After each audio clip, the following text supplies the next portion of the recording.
EV is the future, पूरी दुनिया बोल रही थी। आप भी बोल रहे हैं यार ईवी पॉल्यूशन कर रही है। पहले तो सीएनजी के बारे में भी हम यही बोलते थे कि भाई सीएनजी इज द फ्यूचर, पर सीएनजी चलाने में मज़ा नहीं आ रहा क्योंकि पावर आउटपुट कम है। तो आपने काफ़ी बार देखा होगा नितिन गडकरी जी खुद ही टोयोटा की मिराई हाइड्रोजन कार जो है वो शो ऑफ करी थी। तो अभी तक गाड़ी मार्केट में क्यों नहीं हिट हो रही, एक भी गाड़ी आपको रास्ते पे दिख नहीं रही। तो इसका कारण क्या है, क्यों ये मार्केट में नहीं आई? ये जानने के लिए आपको जानना होगा कि हाइड्रोजन कार क्या होती है, वो चलती कैसी है, उसके टाइप्स क्या है, एडवांटेजेस डिसएडवांटेजेस और उसके चैलेंजेस क्या रहे हैं जिस कारण से हाइड्रोजन कार मार्केट में नहीं आई है। इस सब के बारे में बात करेंगे। सिर्फ उतना ही नहीं, गाड़ी मार्केट में कब आएगी इसके बारे में भी बात करेंगे। देखिए, हाइड्रोजन जो है वो गैस है, ये तो आपको ऑलरेडी पता होगा। तो हाइड्रोजन गैस स्टोर कैसे करेंगे?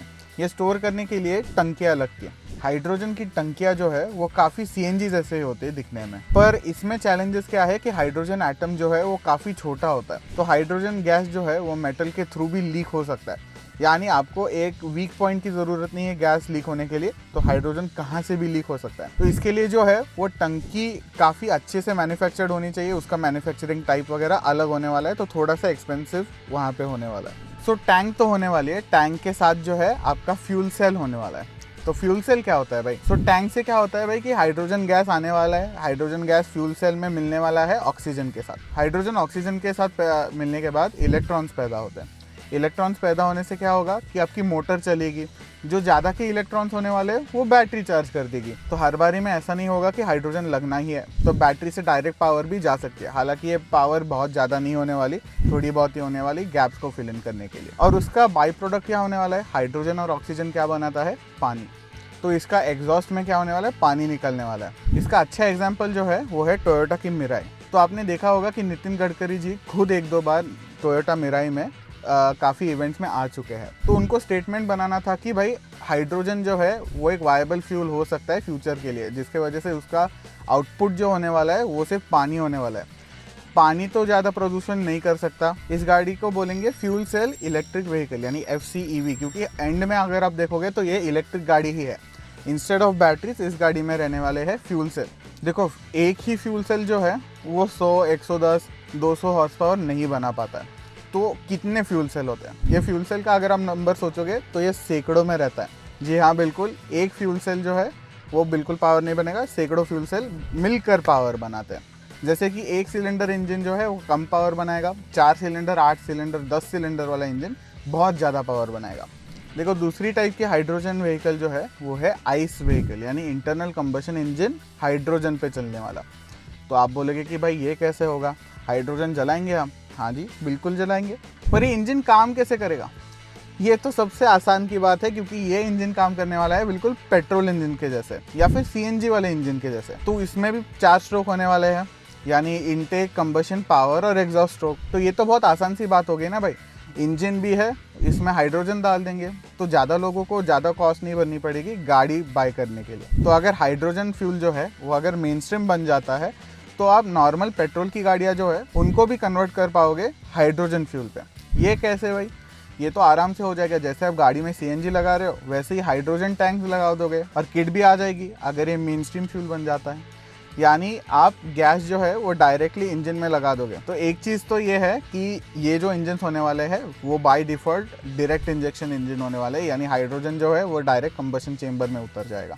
आपको ये मल्टीपोर्ट इंजेक्शन वगैरह इंजन आपको हाइड्रोजन के लिए नहीं चलने वाले। तो भाई इसका एडवांटेज क्या है? एक तो आपकी गाड़ी हाइड्रोजन पे चल रही है तो एमिशन कम हो जाएगी। तो क्या इसका मतलब यही है कि एग्जॉस्ट में से पानी आएगा? एक तरफ से तो सही है, पर दूसरी चीज़ जो है थोड़े बहुत हानिकारक गैसेस आपके बनने वाले हैं। पर जब आप कंपेयर करोगे नॉर्मल पेट्रोल और डीजल गाड़ियों के साथ, ये ना के बराबर बनने वाले हैं। तो एक चीज़ तो पक्की है कि कार्बन डाइऑक्साइड और कार्बन मोनोऑक्साइड गैसेस जो है वो तो बिल्कुल ही नहीं बनेंगे आपकी गाड़ी में। तो दोस्तों, बात आती है कि आप गाड़ी में हाइड्रोजन कैसे भरवाओगे। हाइड्रोजन तो उसी तरह से भरवाओगे जैसे हम पेट्रोल भरते, डीजल भरते, सीएनजी भरते। आपको सिर्फ हाइड्रोजन पंप पे जाना है, नोजल लगाना है और गाड़ी में हाइड्रोजन भरवाना है। चैलेंजेस तो वही रहेंगे जो सीएनजी के साथ है। एक तो अवेलेबिलिटी की बात हो गई और दूसरी जो है वो प्रेशर की। अवेलेबिलिटी होनी चाहिए। अगर ऑनलाइन सिस्टम्स आ जाते हैं तो कोई ज़्यादा परेशानी नहीं होगी, क्योंकि उसमें प्रेशर भी ज़्यादा होगा। अगर प्रेशर ज़्यादा होगा, हाई प्रेशर पंप आपको मिल जाता है तो आराम से आप हाइड्रोजन की टंकी फुल करवा सकते हो। अगर प्रेशर कम है तो आसान सी बात है कि हाइड्रोजन फुल फुल हो नहीं पाएगा। पर हाइड्रोजन भरवाने की प्रोसेस जो होने वाली है, आपके 4 से 5 मिनट में आप हाइड्रोजन की टंकी भरवा सकते हो। एडवांटेजेस के बारे में बात करेंगे दोस्तों, तो 2 मेजर एडवांटेजेस है।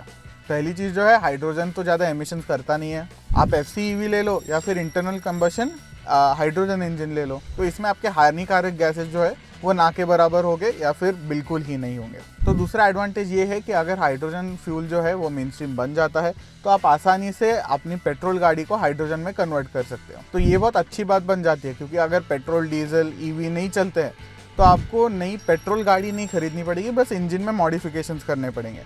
इसके लिए जैसे CNG के सर्टिफाइड डीलर्स रहते हैं, वैसे हाइड्रोजन के भी डीलर्स आ पाएंगे। तो आते हैं डिसएडवांटेजेस पे।